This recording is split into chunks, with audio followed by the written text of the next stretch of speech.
உலகெங்கிலும் நடக்கும் முக்கிய நிகழ்வுகளை குறுஞ்செய்தி வடிவத்தில் தெரிந்து கொள்ள ஆதன் செயலியை டவுன்லோட் செய்யுங்கள். ஆதன் செயலியை டவுன்லோட் செய்ய டிஸ்கிரிப்ஷனில் உள்ள லிங்கை கிளிக் செய்யவும். கருப்பசாமி, முருகன் இவங்க மீதான அந்த வழக்கு வந்துட்டு பார்த்தீங்க அப்படின்னா நிரூபிக்கப்பட முடியல, ஆதாரங்கள் இல்லை அப்படின்னு சொல்லி தான் விடுதலை பண்ணியிருக்காங்க. ஸோ ஆதாரங்கள் அழிக்கப்பட்டிருக்கலாமா, இல்லை அது உண்மையாலேயே ஆதாரம் இல்லையா? சிறை நிர்வாகம் நிர்மலா தேவியை நிர்வாணப்படுத்தி பெண் சிறை கைதிகளை வச்சு தாக்குறாங்க. அந்த அம்மாவை தற்கொலைக்கு பல முறை தூண்டுறாங்க. நீ செத்து போ. 11 மாத காலமாக தனிமை சிறையில் அடைத்து வைக்கக்கூடிய அளவுக்கு இந்த வழக்கு முக்கியத்துவம் வாய்ந்ததுன்னா யார் அதிகார மையம்? இது வழக்கு தொடுக்கலாமே சார், இந்த மாதிரி எங்களை பார்க்க விட மாட்டேங்கிறாங்க அப்படின்னு சொல்லி கூட வழக்கு தொடுக்கும். இது வந்து ரொம்ப கொடூரமான ஒரு செயல் இல்ல. நிர்மலா தேவி சந்திக்க விரும்பும். ஓ, அப்படி சொல்லிடுவாங்க. காவல்துறையும் சிறைத்துறையும் பல பேரை உள்ளே கொண்டு இருக்கு. ஒசாமா பின் லாடனுடைய மகளிரணி தலைவியா நிர்மலா தேவி? இத்தனை பாதுகாப்பு இதுக்கு 100 பெண் போலீஸ் ஆயுதங்களோடு புடைசூழ ஜெயலலிதா கூட இவ்வளவு பாதுகாப்பு இருக்கு.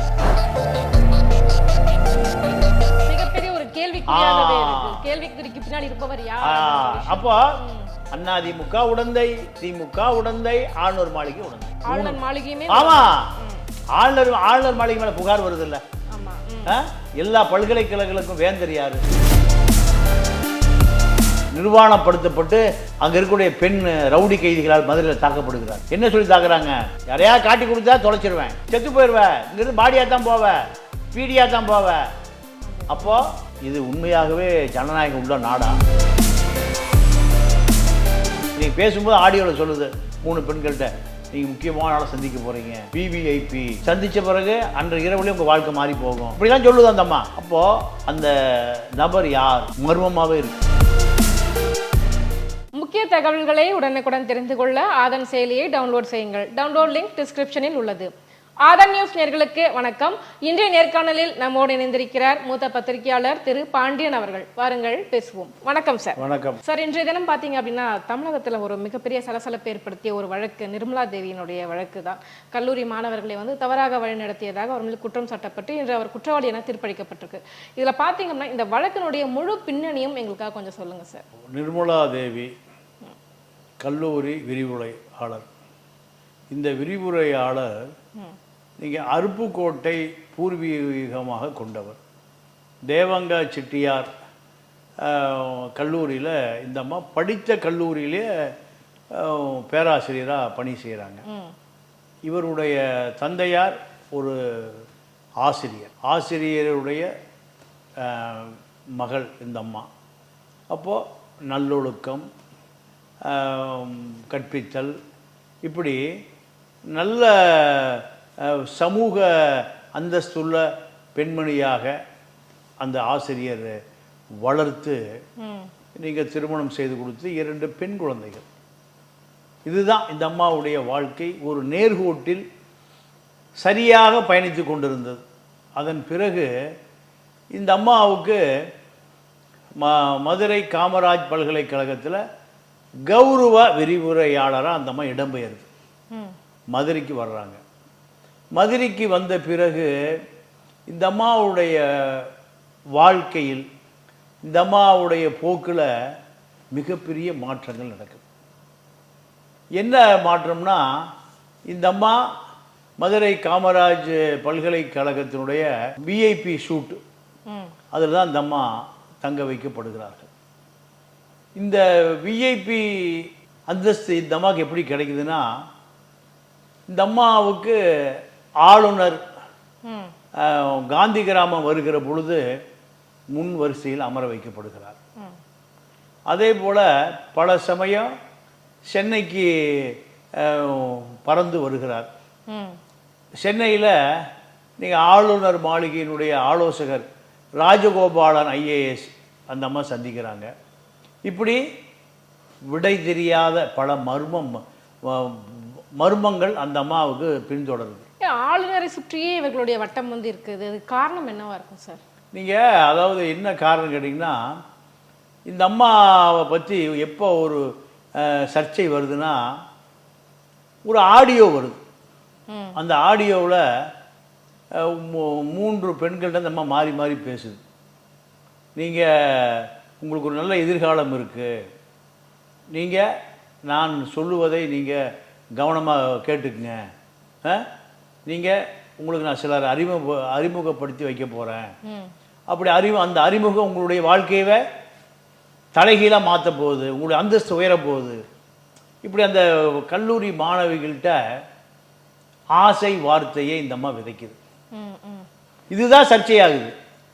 அப்போது இந்த அம்மா இவர் யாருடைய கைப்பாவை, யாருக்காக இந்த பாலியல் வன்கொடுமையை இந்த அம்மா செய்யுது. இதுதான் இந்த ஆடியோ அவங்க அந்த பெண்களுடைய தாய் தகப்பங்கிட்ட போகுது. அவர்கள் இதை லீக் பண்ணுறாங்க. இந்த அம்மா மேலே எந்த நடவடிக்கையும் எடுக்க முடியல. ஏன்னா அந்த அம்மா இருக்கக்கூடிய இடம் மிகப்பெரிய ஆளுநர் அடையாளத்தில் அந்த அம்மா இருக்குது. அந்த ஆளுநர் பேரை நீங்களே சொல்லிடுங்க சார், அப்புறம் யாரும் எல்லாரும் ஆர்.என். ரவின்னு நினச்சி கூப்பிட்றாங்க. இல்லை, பன்வாரிலால் புரோஹித். நீங்கள் இப்போ அதாவது இந்த சர்ச்சை இன்னைக்கு வரைக்கும் முற்றுப்புள்ளி வைக்கல.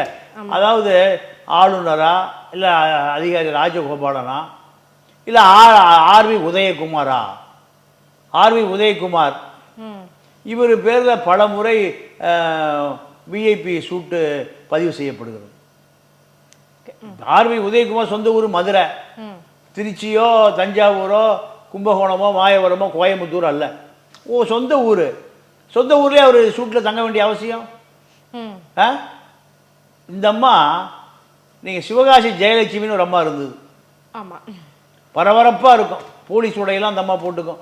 பல போலீஸ் உயர் அதிகாரிகளுடைய நெருங்கிய நண்பி அந்த அம்மா. அந்த அம்மா சிவகாசி, இந்த அம்மா அருப்புக்கோட்டை. ரொம்ப தூரம்லாம் இல்லை, பக்கத்து ஊர் தான். அந்த அம்மா காவல்துறையில் பல உயர் அதிகாரிகள் அந்த அம்மாவுடைய பாக்கெட்டில். இது எப்படி சாத்தியம்? ஒரு முன்னாள் முதலமைச்சர் அவருடைய நெருங்கிய நண்பின்னு சொல்கிறாங்க. யார்? சிவகாசி ஜெயலட்சுமி. இப்போ அதே கதை தான் நிர்மலா தேவிக்கும். நிர்மலா தேவி அம்பாக பயன்படுத்தப்பட்டார்னா எய்தவர் யார்? அது வெளியே வரவே இல்லை. இப்போ பேராசிரியர், ஒரு ஆராய்ச்சி மாணவன், 2 பேர், முருகன் கருப்புசாமி, 2 பேர் குற்றவாளியாக கைது செய்கிறாங்க. ஐயோ நான் இல்லை, நீ இல்லை, எனக்கு அதுக்கும் தொடர்பு இல்லை, என்னை பொய்யா வழக்கில் சேர்த்துட்டாங்கன்னு கருப்புசாமியும் கதறாரு, முருகனும் கதறாங்க. எப்படி? ஏன்னா நாங்கள் நிர்மலா தேவியோட நட்பில் இருந்தோம், அவ்வளோதான். எங்களுக்கு இந்த அம்மாவுடைய அண்டர் கிரவுண்ட் ஒர்க்கு, ரகசிய வேலை எங்களுக்கு தொடர்பு இல்லை. இந்த அம்மா எங்களுக்கு நண்பர். இதனால் நாங்கள் சிறையில் அடைக்கப்பட்டோம், சொல்லணும்னா கொடுமைகளை அனுபவிச்சோங்கிறாங்க. யார்? கருப்புசாமியும் முருகனும். சரி, இப்போ 2 பேரும் விடுதலை ஆகிவிட்டார்கள். இல்லை, இவர்களுக்கு உண்மை தெரியுமா? இவர்களுக்கு நிர்மலா தேவி யாருக்காக இந்த பெண்கள் பயன்படுத்தப்பட்டார்கள், இது போன்ற பல பெண்கள் பயன்படுத்தப்பட்டிருக்கிறார்களா? இதே இந்த ஒரு வீடியோ வெளியில் சிக்குச்சு. சிக்குவதற்கு முன்பு எத்தனை பெண்கள் வாழ்க்கை நாசமாக போச்சு. அப்போ இதெல்லாம் கருப்புசாமியும் சொல்லலை, முருகனும் சொல்லலை, நிர்மலா தேவியும் சொல்லலை. ஆக்சுவலாக கருப்பசாமி, முருகன் இவங்க மீதான அந்த வழக்கு வந்துட்டு பார்த்தீங்க அப்படின்னா நிரூபிக்கப்பட முடியல, ஆதாரங்கள் இல்லை அப்படின்னு சொல்லி தான் விடுதலை பண்ணியிருக்காங்க. ஸோ ஆதாரங்கள் அழிக்கப்பட்டிருக்கலாமா, இல்லை அது உண்மையாலேயே ஆதாரம் இல்லையா? இல்லை, அதாவது இதில் பெரிய ரோலே காவல்துறை தாம்மா. காவல்துறை தான் அழிக்கணும், காவல்துறை தான் ஆதாரங்களை நீதிமன்றத்தை கொடுக்கணும். அப்போ முருகனையும் கருப்புசாமியும் காவல்துறையே பொய்யாக புனையப்படுது. காவல்துறை நினச்சிருந்தா அவருடைய குற்றத்தை நிரூபிச்சிருக்க முடியும். காவல்துறை அவர்கள் நிரூபிக்கல. காவல்துறையை மீறி எங்கள் ரோலெல்லாம் கிடையாது. காவல்துறையை மீறி இங்கே ரோலெல்லாம் கிடையாது. காவல்துறை தான் ரோல், பூரா காவல்துறை தான். அப்போது நீங்கள் நிர்மலா தேவி கதைக்கு போவோம்.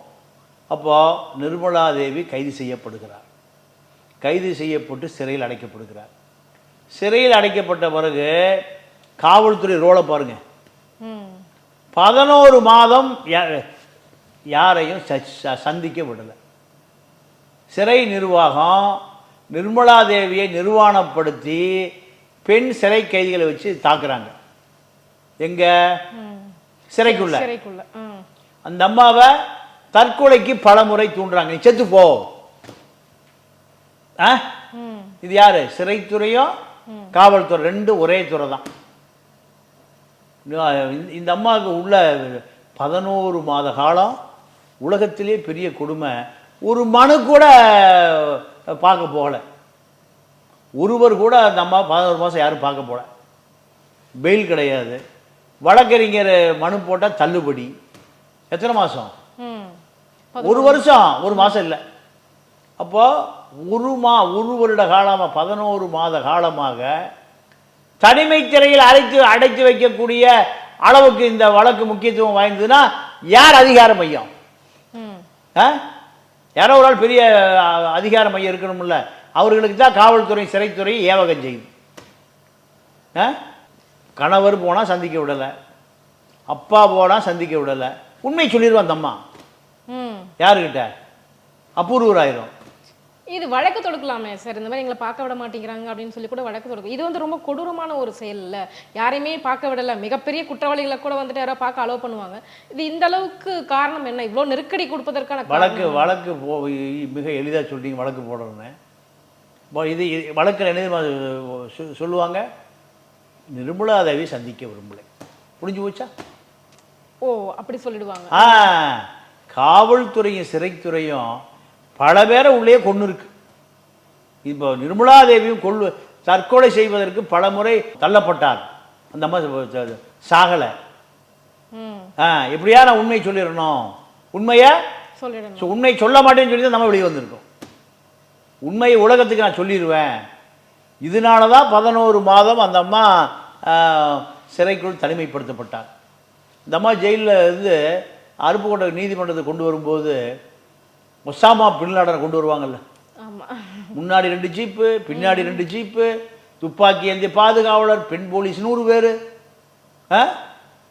என்ன இப்போ ஒசாமா பின் லாடனுடைய மகளிர் அணி தலைவியா நிர்மலா தேவி? இத்தனை பாதுகாப்பு எதுக்கு? 100 பெண் போலீஸ் ஆயுதங்களோடு புடைசூழ. ஜெயலலிதா கூட இவ்வளோ பாதுகாப்பு இருக்காது, முதலமைச்சர் ஜெயலலிதாவை கூட. அப்போ ஏன், என்ன காரணம்? நீதியரசர் கிருபாகரன் நீங்கள் கேட்குறாரு, நீங்கள் பசும்பொன் பாண்டியன் தான் அந்த வழக்கில் வக்கீல். அப்போ கேட்குறாரு 11 மாதம் ஏன் சார்ஜிட் போலேன்னு கேட்குறாரு எங்கள் ஹைகோர்ட் நீதியரசர் கிருபாகரன். அப்போ காவல்துறையும் சிறைத்துறையும் ஒன்று மண்ணா சேர்ந்து இந்த அம்மாவை இந்த வழக்கில் அபூர்வராக மாறி எந்த விஷயம் வெளியே சொல்லிடக்கூடாது. நீங்கள் ஆளுநர் காந்தி கிராம நிகழ்ச்சி வந்து கலந்துக்கிறாரு, முதல் வரிசையில் அந்த அம்மா அமர வைக்கப்படுகிறார். இவ்வளோ அதிகாரம் கொடுத்தது யாரு? இதெல்லாம் விசாரிக்கணுமா இல்லையா? கருப்புச்சாமியும் முருகனும் குற்றவாளின்னு சொன்னீங்க, அதை தாண்டி குற்றவாளி யார்? இந்த அம்மாவுக்கு மதுரை கௌரவ விரிவுரையாளரா யார் போஸ்டிங் போட்டு விஐபி சூட்டில் தங்க வச்சது யார்? இந்த அம்மா எதுக்காக விஐபி சூட்டில் தங்குது? இந்த அம்மாவுடைய பணி என்ன? காமராஜ் யூனிவர்சிட்டி வேலை பார்க்குற அத்தனை பேருக்கு விஐபி சூட்டு ஒதுக்குறீங்களா? அப்போ விஐபிக்கு தான் விஐபி சூட்டு. யார் அந்த விஐபி? பல முறை உதயகுமார் மேலே அந்த விஐபி சூட் பதிவு செய்யப்பட்டிருக்கு. அவர் அங்கே தங்கிட்டு போயிருக்காரு. அவர் ரூமில் யார் தங்கினாங்கன்னு விசாரிக்கணும். இதெல்லாம் காவல்துறை செய்யவே இல்லை. குற்றவாளியே காவல்துறை தான். குற்றவாளி காவல்துறை, சிறைக்குள்ள அதே அடக்குமுறை தொடருது. உண்மையிலேயே யாரை காப்பாற்ற இவ்வளவு போராட்டம்? யாரை காப்பாற்றுவதற்காக இவ்வளவு நாடகம் சார்? அம்மா, புலனாய்வுத்துறை, சிறைத்துறை, காவல்துறை 3 துறைகளும் பல மர்ம முடிச்சுக்களை அவுக்கவே இல்லை இன்னைக்கு வரைக்கும். எல்லா குற்றவாளியும் நிர்மலா தேவி தான். நிர்மலா தேவிக்கு உடந்தையாக இருந்த ஆராய்ச்சி மாணவன் பேராசிரியர் முருகன் கருப்புச்சாமி முடிஞ்சு போச்சு வழக்கு. ஸோ மொத்த வழக்குமே இவங்க மேலே மட்டும். அப்போ 11 மாதம் ஏன் பெயில் கொடுக்காம வச்சுருந்தீங்க? ஏன் எந்த வழக்கறிஞர் பெயில் பிடிஷன் பண்ணாலும் தள்ளுபடி? கீழே நீதிமன்றங்கள் பூரா தள்ளுபடி. கணவர் பார்க்க போகிறாரு, அந்த அம்மா சந்திக்க மறுத்துருச்சு. பெண் குழந்தைங்க யாரும், அந்த அம்மா தனிமைப்படுத்தப்பட்டார். 11 மாதம் சிறைக்குள்ளேயே அந்த அம்மாவுக்கு அடி ஒத்த. இந்த ரவுடி பெண் கைதிகள் இருப்பாங்களே, சாராயம் வைக்கிற பொம்பளைங்க இருப்பாங்கள்ல, அவங்கள விட்டு உள்ளே உதைக்கிறது, அடிக்கிறது. அந்த அம்மாவுக்கு வந்து சேலையே கொடுக்கறது இல்லை. தூக்கு போட்டு செத்து போயிடும். அந்த அம்மாவுக்கு வந்து உள்ளாடையும் மேலே ஜாக்கெட்டு தான். இப்படி அந்த 11 மாதம் இவ்வளவு மன உளைச்சல். இந்த விஷயங்கள் எப்படி சார் வெளியே வந்துச்சு? இவங்க எல்லாம் அடிச்சிருக்காங்க அப்படின்ற விஷயம் வெளியே வந்து சொல்லுதல்ல, இப்போ வெளியே வந்துருச்சல்ல. 11 மாதம் கழிச்சு பெயில் கிடைக்குதுமா. அப்ப குற்றவாளி பேரையும் சொல்லிட வேண்டியது தானே? இவங்க தான் என்னை தூண்டி விட்டாங்க அப்படின்ற அந்த குற்றவாளி பேரையும் ஏன் சொல்லாமே 11 மாதம் அடி போதா ஜெயிலுக்குள்ள சொல்லியிருந்தாங்க? நமக்கு இப்போ யார் பாதுகாப்பு? கணவர் இல்லை, குடும்பம் இல்லை, குழந்தை குட்டி யாரும் இல்லை. அந்த அம்மா ஒரு ஹாஸ்டலில் தங்கியிருக்கு. அப்போது இந்த அம்மாவுக்கு பாதுகாப்பு கொடுக்கக்கூடியது எந்த கட்சி? அதிமுக கொடுக்குமா? திமுக கொடுக்குமா? காங்கிரஸ் கொடுக்குமா? கம்யூனிஸ்ட் கொடுக்குமா? எந்த கட்சி பாதுகாப்பு? எந்த கட்சியாவது உண்மை கொண்டு வரதுக்கு முயற்சி பண்ணுதா? மண்ணு திருடன் கூட காசு வாங்குறது எல்லா கட்சியும் பங்கு போட்டுக்கிறான். சவுடு மண் திருடதை பங்கு போட்டுக்கிறான். குவாரியை பங்கு போட்டுக்கிறான். இவங்க அனைத்து கட்சிக்கும் ஒரே தலைவர். மணல் மாஃபியா ரத்தனம், ராமச்சந்திரன், கரிகாலம் தான். அனைத்து கட்சிக்கும் எல்லாத்துக்கும் பங்கு போட்டு தின்னலாம், இப்பெல்லாம் பிரிச்சுக்கலாம், ஆத்து மண்ணை பிரிச்சு. அப்போ உண்மையா நிர்மலாதேவி வழக்கு என்ன? ஆளுநர் எதுக்குறீங்கல்ல, ஆளுநருடைய ஆளுநர் மாளிகை எதுக்குறீங்களா இல்லையா? ராஜகோபாலன் எதுக்குறீங்களா இல்லையா? திமுக என்ன பண்ணிருக்கணும்? விசாரணை கமிஷன் போட்டு இது என்னையா உண்மையா நடந்தது? இது நடந்தது எப்போ? அதிமுக ஆட்சியில் 2018. அப்போ 21 திமுக வந்த பிறகு இது ஒரு சிபிசிஐடி விசாரணை போடலாமே. ஏன் அடக்கி வாசிக்கிறீங்க? மக்கள் பூரா எங்க இருக்கான்? கத்திரி வெயில் இருக்கான். முதலமைச்சர் கொடைக்கானல ஓய்வு எடுக்கிறார், எடுக்கட்டும், நம்ம அது வேண்டாம்னு சொல்ல. ஆனால் நிர்மலாதேவி வழக்கில் என்ன நடந்தது?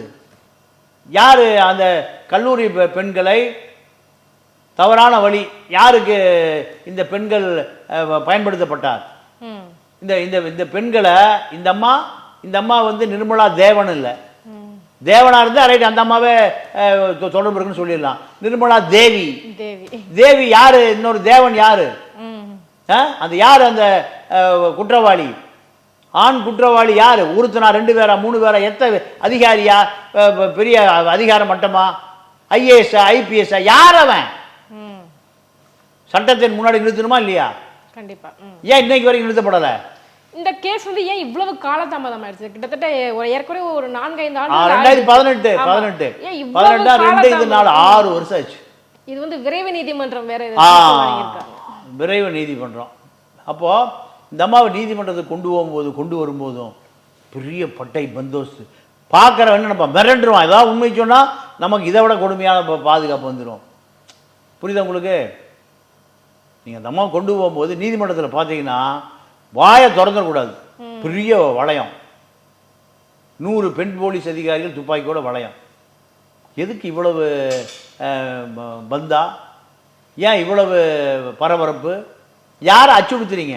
இதெல்லாம் உண்மை சொல்லலான்னு வேடிக்கை பார்க்குறவன் இந்த அம்மாவுக்கு இவ்வளோ பிரச்சனையா? அப்போ இங்கே பாதிக்கப்பட்ட பெண்கள் நீதிமன்றத்துக்கு வரல. ஏன் நீதிமன்றத்துக்கு வரலைன்னா, நீங்கள் எல்லாம் ஒரே கதை தான். நீங்கள் எங்கள் நாகர்கோயில், காசி, அதே போல் நாகர்கோயில், காசி இதே பாலியல் வழக்கு தான். கண்டிப்பாக. சிவகாசி ஜெயலட்சுமி, நிர்மலா தேவி, இப்படி கர்நாடகாவில் இப்போ பிஜுவல் ரேவண்ணா 2700 வீடியோ தெருவில் எல்லாம் இதாக கிடக்கான். எது பென்ட்ரைவாக கிடக்கான். என்ன கிடாது? யார் குற்றவாளி? நாடாளுமன்ற உறுப்பினர். அவங்க அப்பா யாரு? முன்னாள் அமைச்சர். சித்தப்பா யாரு? முதலமைச்சர். தாத்தா யாரு? பிரதமர். அடுத்து இன்னொருத்தர் ஐநா சபை தலைவராக இல்லை. அந்த பதவி இருந்தால் ஏண்டா ஐநா சபை தலைவர் கோபி ஆனன் அவர் தான் இப்போ யாரோ ஒருத்தர் இருக்கார். அப்போது இத்தனை அதிகார மையம் இருந்தால் எந்த பெண் போய் புகார் கொடுப்பான்? நியாயம் கிடைக்கல, நியாயமே கிடைக்காது. நீ பிஜேபி ஆட்சியில் காவல்துறையில் கொடுக்கப்பட்ட புகார்லாம் குப்பை கூடைக்கு போச்சுக்கிறாங்க. பிரிஜுவல் ரேவண்ணா இப்போ அதே கதை தான். நிர்மலா தேவி வழக்கில் முழுக்க நிர்மலா தேவிட்டையோ முழுமையான விசாரணை செய்யப்படாமல் இந்த வழக்கு நிர்மலா தேவியில் ஆரம்பிச்சு நிர்மலா தேவியில முடிஞ்சு போச்சு.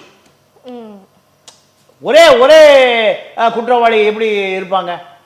கருப்புசாமியும் முருகனும் குற்றவாளியும் வெளியே விட்டீங்க. சரி, நிர்மலா குற்றவாளி. இந்த குற்றவாளி இந்த பெண்களை யாருக்காக பயன்படுத்தினார்? அது மிகப்பெரிய ஒரு கேள்விக்குறியானதே இருக்கு. கேள்விக்குறிக்கு பின்னாடி இருப்பவர் யார்? அப்போ அதிமுக உடந்தை, திமுக உடந்தை, ஆளுநர் மாளிகை உடந்தை. ஆளுநர் மாளிகையுமே ஆமா, ஆளுநர் மாளிகை மேல புகார் வருது இல்ல? ஆமா. ஏன்னா எல்லா பல்கலைக்கழகங்களுக்கும் வேந்தர் யாரு? ஆளுநர். துணை வேந்தர் தான் அங்க இருப்பார். அப்போ ஆளுநர் மாளிகை நோக்கி புகார் வருது. அப்ப ஆளுநர் மாளிகை என்ன பண்ணிருக்கணும்? ஒரு விசாரணை கமிஷன் அமைச்சிருக்கணுமா இல்லையா? அப்பா எங்க மேல இருந்து தப்பு இல்லை, விசாரணை கமிஷன் தான் விசாரிச்சு உண்மை சொல்லும். நிர்மலா தேவி யாரோட தொடர்பு இருந்தால் இந்த கல்லூரி மாணவிகளை யாருக்காக ஏவினார்? அந்த கல்லூரி மாணவிகள் எதற்காக பயன்படுத்தப்பட்டார்கள்? யார் அந்த ஆணாதிக்க சமூகம்? யாரு அந்த குற்றவாளி சமூகம்? யாரு கண்டுபிடிக்கணுமா இல்லையா? அப்போ சிறைக்குள்ள வச்சியா இவ்வளவு சித்திரவதை அந்த அம்மாவுக்கு?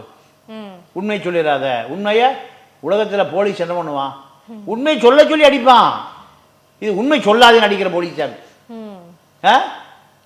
நிர்வாணப்படுத்தப்பட்டு அங்க இருக்கக்கூடிய பெண் ரவுடி கைதிகளால் மதுரையில் தாக்கப்படுகிறார். என்ன சொல்லி தாக்குறாங்க? யாரையா காட்டி கொடுத்தா தொலைச்சிருவேன், செத்து போயிடுவேன், இங்கிருந்து பாடியா தான் போவ, பீடியா தான் போவ. அப்போ இது உண்மையாகவே ஜனநாயகம் உள்ள நாடா? பாதிக்கப்பட்ட ஏழை பாலர்களுக்கு நீதி கிடைக்குமா?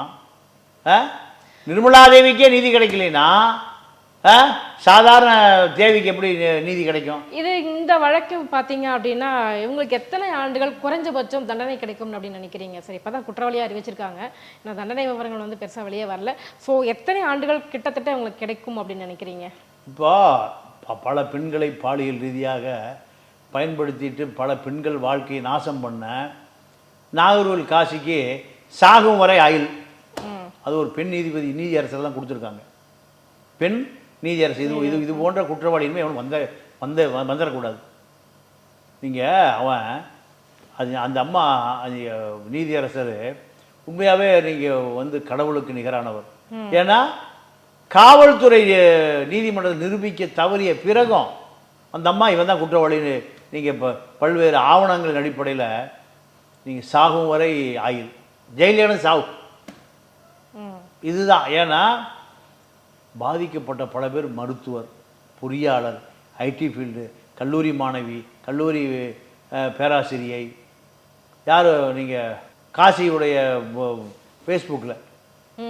அப்போது இத்தனை பெண்களை திட்டமிட்டு ஏமாற்றிருக்கான். பல லட்சம் பணம் பறிச்சிருக்கான். இப்போ லேப்டாப் பறிச்சிருக்கான், நகை பறிச்சிருக்கான், ஏடிஎம் கார்டு, கிரெடிட் கார்டு. இதுதான் வேலையே அவனுக்கு. இப்படி பல பஞ்சாயத்துகள் எங்கே வச்சு முடிக்கப்பட்டது? நாகர்கோவில் போலீஸ் ஸ்டேஷனில் பல பஞ்சாயத்து முடிக்கப்பட்டது. இதெல்லாம் பார்த்த நீதியரசர் நீதி நிரூபிக்கப்படணும், நீதி பரிபாலனம் பண்ணணும். அதனால நம்ம என்ன பண்ணுறாங்க? ஆயுள் தண்டனை. அப்போது நான் என்ன கேட்குறேன், நிர்மலா தேவியோடு நின்று விட்டதே இந்த விசாரணை, நிர்மலா தேவி தாண்டி போகலையே, இது மக்களுக்கு சந்தேகம் வருமா வராதா? சரி, நீங்கள் 2 பேர் நிர்மலா தேவிக்கு உதவியாளர், முருகனும் பேராசிரியரும் ஆராய்ச்சி மாணவனும், இவங்க 2 குற்றவாளி இல்லை. அப்போ யார் குற்றவாளி? நிர்மலா தேவி குற்றவாளியா குற்றவாளி இல்லையா? ஒரிஜினல் குற்றவாளி யார்? ஒரு பெண் கல்லூரி மாணவிகளை யாரோ ஒருத்தங்களுக்காக இதை பண்ணியிருக்காங்க. ஆனால் அந்த பெரிய மனுஷங்க யாருன்னு வெளியே வரவே இல்லை கடைசி வரைக்கும். ஆனால் வெளியே வரவும் வராது இல்லை, இது கண்டிப்பாக வராது. ஏன்னா 6 வருஷம் வராது, இனிமே 60 வருஷம் கழிச்சா வரப்போகுது. வந்திருக்கணும், வரல. அப்போ இந்த அரசாங்கம் நிர்மலா தேவிக்கு பாதுகாப்பு கொடுத்துருக்கணும். பாதுகாப்பு கொடுத்து நீங்கள் உண்மை வரவழைச்சிரு, ஹோமில் தங்க வச்சு காவல்துறை பாதுகாப்பு போட்டு, யார் அந்த பெரிய மனுஷன், யார் அந்த குற்றவாளி? அந்த நீங்கள் பேசும்போது ஆடியோவில் சொல்லுது 3 பெண்கள்கிட்ட, நீங்கள் முக்கியமான ஆளை சந்திக்க போகிறீங்க, விவிஐபி, சந்தித்த பிறகு அன்று இரவுலேயே உங்கள் வாழ்க்கை மாறி போகும், இப்படிலாம் சொல்லுது அந்த அம்மா. அப்போ ஒரு இரவுலேயே வாழ்க்கை மாறி போகும்னு அந்த அம்மா சொல்லுது. அப்போ அவ்வளோ பெரிய ஆள் இருந்தால் தான் அவங்க அந்தஸ்து மாறும். அப்போது அந்த நபர் யார் மர்மமாகவே இருக்கு. இதை சொல்ல வேண்டியது அரசு தான். அரசே அதை அழிக்க நினைக்குது. நிர்மலாதேவி குற்றவாளி, நிர்மலாதேவியோடு முடிஞ்சு போச்சு. நிர்மலாதேவி தாண்டி இந்த குற்றம் நடக்கவே இல்லை. அப்போ நிர்மலாதேவியே 3 பெண்களை தன்னுடைய உபயோகத்துக்காக அந்த அம்மா வசியப்படுத்திச்சா? அந்த அம்மா நீங்கள் ஒரு விஐபி அறிமுகப்படுத்துன்னு சொல்லுது. அப்போ அந்த பெண்கள்கிட்டையும் விசாரிச்சிருக்கணும், நிர்மலாதேவிட்டையும் விசாரிச்சிருக்கணும். நீங்கள் யார் அந்த விஐபி சந்திக்க போகிறீங்க? அந்த விஐபியினுடைய ஸ்டேட்டஸ் என்ன? அவர் எங்கே இருக்கார்? மதுரையிலையா, சென்னையிலையா, காந்தி கிராமத்துலையா, இல்லை திருப்பரங்குன்றத்துலையா, இல்லை கொடைக்கானல், எங்கே சந்திக்க போகிறீங்க? யார் அவர்? இந்த விசாரணை கடைசி வரைக்கும் வெளியே வரல. அப்போது மாநில அரசாங்கத்துடைய காவல்துறை தான் குற்றவாளி. இதை நீங்கள் அந்த அம்மாவுக்கு சிறை தண்டனை, சிறைக்கு போன பிறகு, இப்போ சிறை தண்டனை நீதிமன்றம் கொடுத்த பிறகு வழக்கினுடைய கடுமை நீண்ட காலம் இருந்ததுன்னா அந்த அம்மா பிறகு சாட்சியாயிரு. நான் நீதிமன்றத்துக்கு உண்மை சொல்ல போகிறேன், நான் 20 வருஷம் ஜெயிலே கிடக்கணும், அதற்கு இன்னும் எனக்கு உயிரே போனாலும் சரி நான் உண்மை சொல்ல போகிறேன், அந்த அம்மா வரும். அவங்களுக்கு இப்போ கூட உயிருக்கு அச்சுறுத்தல் தான். கண்டிப்பாக அச்சுறுத்தல் தான். இந்த அம்மா உண்மையை சொல்லாத வரைக்கும் அச்சுறுத்தல் இல்லை. உண்மையை சொல்லிடுவேன்னு சொன்னாங்கன்னா அச்சுறுத்தல் தான். ஆனால் இப்போ அது பிறல் சாட்சியாக மாறதுக்கான இப்போ அந்த அம்மா என்ன எதிர்பார்த்துட்டு இருக்குன்னா, நீதிமன்றம் தன்னை கடுமையாக தண்டிச்சிருச்சுன்னா லைஃப் முடிஞ்சுது. அப்படி லைஃப் முடியுதுன்னு தெரிஞ்சதுன்னா நம்ம வாழ்க்கையே முடிஞ்சுது, நம்ம எல்லாத்தையும் காட்டி கொடுத்துருவோம். இதை விட நீ துன்பம் வரப்போகிறது இல்லை. இப்போ ஒரு லைஃப் கொடுக்கட்டுமே, 12 வருஷம் ஜெயிலில் இருக்கணும். 12 வருஷம் அந்த அம்மாவுக்கு அப்பீல் பண்ணுறதுக்கு சுப்ரீம் கோர்ட்டுக்கு போகிறதுக்குலாம் ஆள் இல்லை. அப்போது யாரை நம்பி நான் என்னுடைய வாழ்க்கை இழந்தேனோ, நான் ஏன் அவங்கள காப்பாற்றணும்? என்னுடைய வாழ்க்கை அஸ்தமிச்சு போகிறதுக்கு அவங்க தான் காரணம். அவங்கள நான் ஏன் காப்பாற்றணும்? அதனால் சிறை தண்டனை அறிவிக்கப்பட்ட பிறகு நீங்கள் இதே பசும்பொன் பாண்டியன் மூலம் இல்லை அப்படி போடுறேன், உண்மையெல்லாம் சொல்ல போகிறேன், உண்மையெல்லாம் சொல்ல போகிறேன், எனக்கு மறுபடியும் வாக்குமூலம் கொடுக்க போகிறேன், என்னை மீண்டும் விசாரிங்க, பல ரகசியங்கள் எனக்கு தெரியும், என்னை ஏவியவர்கள், இதில் உனக்கு தண்டனையே வராது, நீ தப்பிச்சுக்குவே, நாங்கள் பார்த்துக்கிறோம், நாங்கள் எங்களை விட அதிகார மையம் யார், நாங்கள் சட்டத்தை வளைக்கிறோம், நீதியை ஒடிக்கிறோம், அப்படி ஏதோ வாக்குறுதி கொடுத்துருக்கலாம், அமைதியார் நாங்கள் பார்த்துக்கிறோம் அப்படின்னு. அப்போது அந்த அம்மா அமைதியாக இருக்குது. அதுபோடு நடந்தால் அந்த அம்மா அமைதியாக போயிடும். கடுமையான தண்டனை விதிக்கப்பட்டால் மீண்டும் இந்த வழக்கு எப்படி ஆகும்? யூட்டர்ன் ஆகும். அதற்கான வாய்ப்பு 100% ஏற்படுத்தக்கூடியவர் நிர்மலாதேவி. கண்டிப்பாக. ஸோ இந்த வழக்கு இன்னும் முடியலை. அவங்களுக்கு தண்டனை கொடுத்தாலுமே கூட தண்டனையை பொறுத்து தான் விஷயங்கள் வெளியே வரதுக்கான வாய்ப்புகள் நிறைய இருக்கு. தண்டனை கடுமையாக்கப்படுகிற பொழுது உண்மைகள் வெளியே, அப்போ உண்மையை சொல்லாமே இவ்வளவு தண்டனை, உண்மை சொன்னால் இதே தண்டனை தானே, அவ்வளவுதான். நீங்க சிக்க போகும் பெரும் புள்ளி யார்? மிகப்பெரிய ட்விஸ்டாவே இன்னி வரைக்குமே இருக்கு. கண்டிப்பா. அதனால இந்த அந்த அம்மாவுக்கு தண்டனை இல்லைன்னா குற்றவாளி நிர்மலாதேவியை காப்பாற்றிருக்காரு.